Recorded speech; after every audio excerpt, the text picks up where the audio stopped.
think I got a good majority of the makeup off. Now I just kind of look like a Twilight reject. Yeah, but you don't sparkle in sunlight. But I don't sparkle in sunlight, you're right.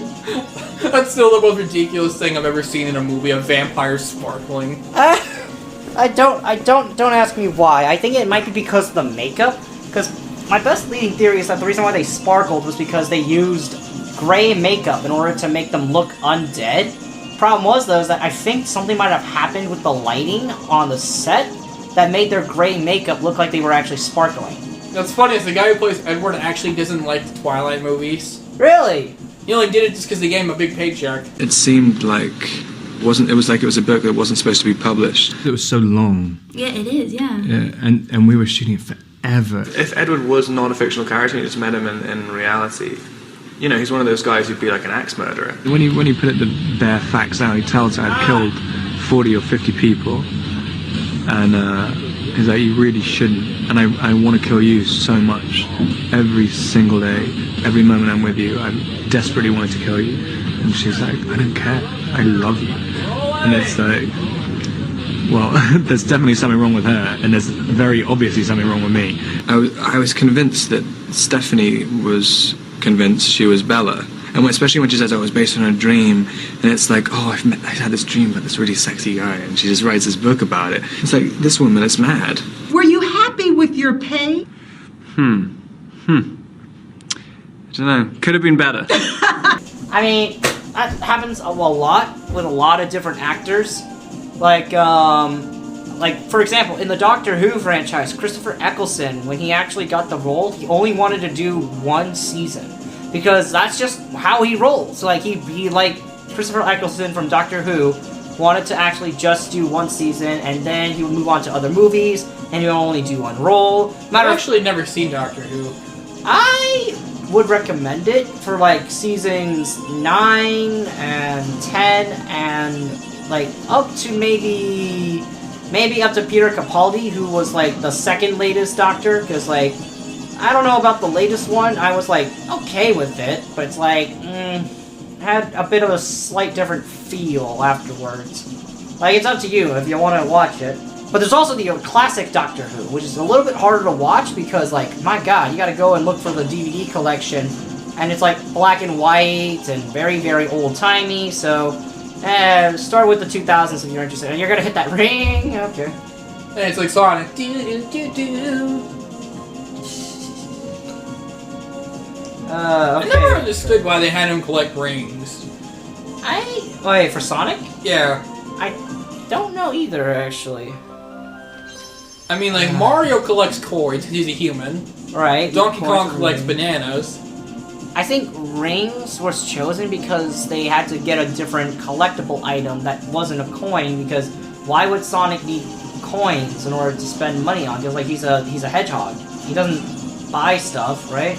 I mean, he does buy stuff, but, like, in later games, but I'm talking about, like, the first game, he doesn't have a merchandise system. To be fair, it was always weird seeing him interacting with actual humans. Outside of Eggman. It kind of works, it kind of makes sense. Yeah, him being an alternate universe. It's like that Disney show Amphibia. Oh, Amphibia. Don't diss Amphibia, man. I'm just saying it's like that show how there's, like, a frog world. Yeah, it's great. I love it. I know you like the one meme from it, like, play the sacred horn. Play the forbidden note! Play the forbidden note.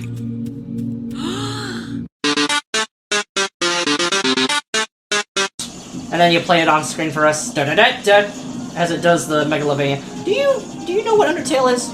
Yeah. So you know about Megalovania. Da-da-da-da. I've never actually played it, but I've seen people playing it. Just remember the meme. Just remember the first few notes. Da-da-da-da. It's like I've never played the Nightmare Before Christmas game, even though there is one on the PS2. You never played it? No, I've been meaning to, though. I'm planning on playing it at some I mean, point. you say that... yeah, it definitely would be fun to give it a shot. I saw a little No, I've seen clip people playing it online. It looked like a fun game. I definitely want to give it a shot. There's a lot of I like that games. it's more of a... I like that it's actually a sequel to the movie. Right, since they probably had a hard time trying to, you know, get the movie right. Cause Then again, I was curious if there was like a Hanukkah-based door or not. It's Disney doesn't usually tackle religion stuff. I mean, as far as I could tell, all the holidays were related to holidays of commercialism, I guess? Because, like, Thanksgiving was there and Christmas and Yeah, I've always Halloween. wondered who the heck's in charge of Thanksgiving World. I imagine there's, like, a mayor turkey or something, I don't know. Like, I can just picture it now. Jack Skellington walks through the door, he's looking around, and all he sees is nothing but pictures of gravy and mashed potatoes and grape-fruited, like, apples and stuff. I don't know. Like, a bunch of Thanksgiving crap. And then as he turns his head, he sees before him this giant fucking turkey and stares right at him and is like, mess this up, and I'll cook your goose. Yeah, he tried to ruin Christmas. You ruined Christmas, you ain't ruining my Thanksgiving. Now sit down and enjoy your turkey leg. And then Jack was like, am I technically eating you? Nah, you're eating my cousin Bill, now eat. Leon's probably at the underground cavern. He trades Oh. there often. You know, the channel in the alleyway is connected to the cavern. By the way, how would you feel about them adding Disney Channel shows into Kingdom Hearts? Disney Channel show. I mean, possibly, but it would have to be like a very specific, very popular show. Like, because I mean, a lot of the Disney shows were, how do I put it, moderately successful. Yeah. Like, for example, and like the latest show, Amphibia, like that has a really big following, but not enough to like, you know, warrant being in a game. I don't think. True. I can kind of picture like Phineas and Ferb as like a cameo working on like the gummy ship. That would make sense. Phineas and Ferb in the workshop, you know, just hammering away at your Gumi ship, trying to get it fixed. That would be cool. I would like that. And again, if it's the show. And maybe for Amphibia, you could probably run into Anne's restaurant for health items. Like, Yeah. that would be kind of cool. If they did little stuff like that, it'd be cool if they're just like little cameos. It's not like a full-fledged world. Right. But then again, you have to put in the Final Fantasy references too, because you have to remember, Kingdom Hearts is basically a crossover between the Final Fantasy Well, wasn't there like franchise a Lion Party member you got in 7? A what now? A Lion Party member, I think, you get in Final Fantasy 7? Yes, there is. That I'm Lion... surprised he didn't actually cameo in the Lion King world. That would have been... No, actually, I think that's what Sora looks like. Sora kind of looks like, Beast 13? Yes, that's his name, Beast 13. No, I thought that would be kind of cool to have him just like show up in the Lion King world, because there's actually one in Kingdom Hearts 2. Yeah, that would be kind of fun. Wasn't there also like a pirate themed Final Fantasy character? I think so. Don't quote me on that, though. If there is one, I'm like, they should have included them in the Pirates world as a cameo. I only know of Final Fantasy 7 and roughly that. That's just about it. I don't know that much knowledge on the other Final Fantasy games. I kind of want to play all of them too, but it's like Final Fantasy has the same problem as Kingdom Hearts does. But then again, it also doesn't. Well, to be Like, fair, all the Final Fantasy games have a different story. each right. time. Well, almost all of them. Some of them are sequels to other parts. Like Final Fantasy 13 had 2 parts to it, I think, or was that 14? I think that was 13. 13. Okay, 13 has 2 parts to it, which is interesting to say the least. It's What was interesting about this game was originally Maleficent was actually going to be the final boss. wait, Maleficent's not the final boss here? Nope. Okay, don't tell me who the final boss is. I'm just saying, just so you know, she's not the final boss, even though the game built her up like she's going to be. That's wonderful. Then a lot of people also said they want a Gravity Falls themed world, which I'm like, I can kind of see like Bill being like some kind of like secret boss you could fight. Ah, yeah, maybe that's what they're building up. I think that'd be kind of cool if you could fight him as like a secret boss, because in the show he was pretty damn strong. Wait, who again are we talking about? That little triangle dude from Gravity Falls. Oh, you're talking about Cyrus. Yeah. Bill Cipher. Bill Yeah. Cipher, my bad. I'm like, I could kind of see him being like a secret boss or something like that. I mean, maybe. He's more of a meme, really, at this point. He's just a joke. Matter of fact, a lot of characters from Disney are becoming memes. Haven't you noticed that? Yeah, I noticed that. And it's like, pretty sure all the boss fights would just be like, you know, jokes too. And I was like, It's like Waluigi being in Smash is just like a meme joke at this point. oh yeah, it would be a meme at this point. Because there's like no way in hell he's gonna be in. Well, there is another character that I was really hoping for that I actually had high hopes for getting in, and that character was Shantae.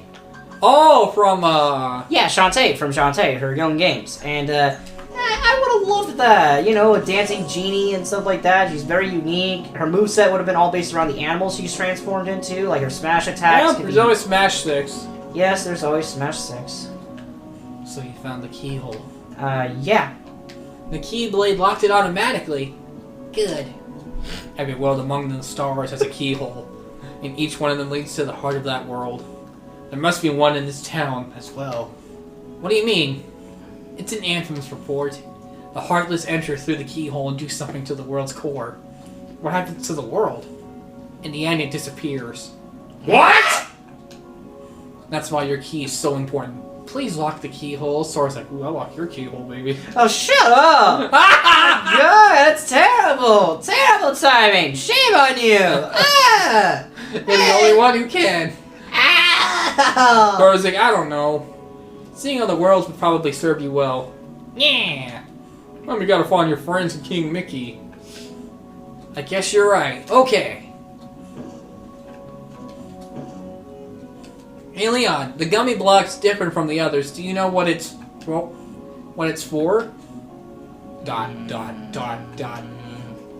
Ask Sid, he should know. Wait, Sora, take this with you. Earthshine? As opposed to moonshine. Oh, I was gonna say Earthbound for a minute there. Sora's like, oh shit, I love Earthbound. Hey, wait a minute. It's a bottle is like, hell yeah, let's drink up! The stone holds mystical powers. I've been carrying it for luck. I want you to hold on to it. How do you use it? ... It's like, Sid? Leon? Yeah, Leon. Not S. Kennedy. Wrong Leon. That would have been Wait, pretty... we made that joke before! Are we even repeating ourselves? Are we in an endless, doomless cycle? I don't know. I mean, if it was made by Capcom, Leon probably would show up here at some point. Or could you imagine the final DLC character in Smash Brothers was Leon S. Kennedy? Yeah, I mean, you'd probably lose your mind if that was the final character. That would be great. It would have been amazing, actually. And then his alternate costume's gonna have his Resident Evil 2 outfit. And then maybe one of his costumes could have been Chris, for people who wanted Chris Redfield in the game. Oh shoot, my PC's running low on battery. I better plug that in quick. Oh, what's low on power? The PC, we're using to record our audio. Oh, nuts. Ladies and gentlemen, we are experiencing technical difficulties. Please stand by.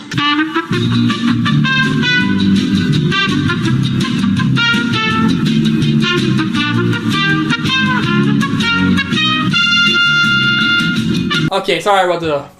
I'm gonna cut ahead here after I find my charger. Right, here we go. Oh, excuse me.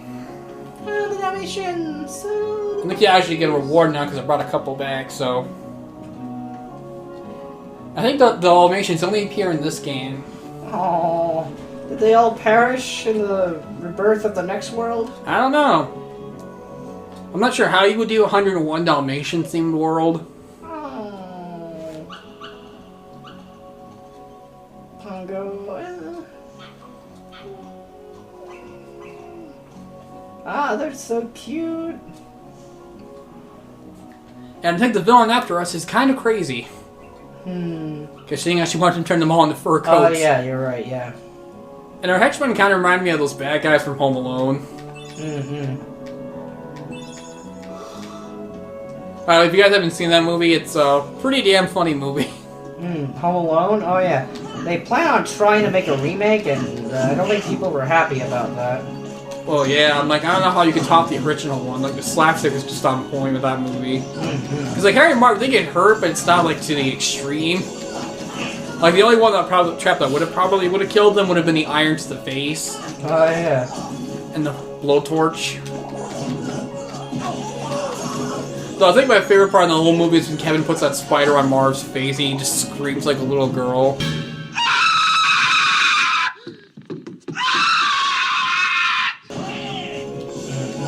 Or like when Kevin's in the treehouse and he's like, I'm gonna call the cops, and Marv's like, he's gonna call the cops, Harry! Harry's like, from a treehouse! From a treehouse? Call the cops! He's not calling it from a treehouse! That cracks me up every time. If only they knew that 20 years later, that's very easy to do for a kid to do in a treehouse. I will call the cops in a treehouse. And I like that he was smart enough to cut the rope too while they're climbing on it. I'm like, yeah, those two were not very bright. Although, whereas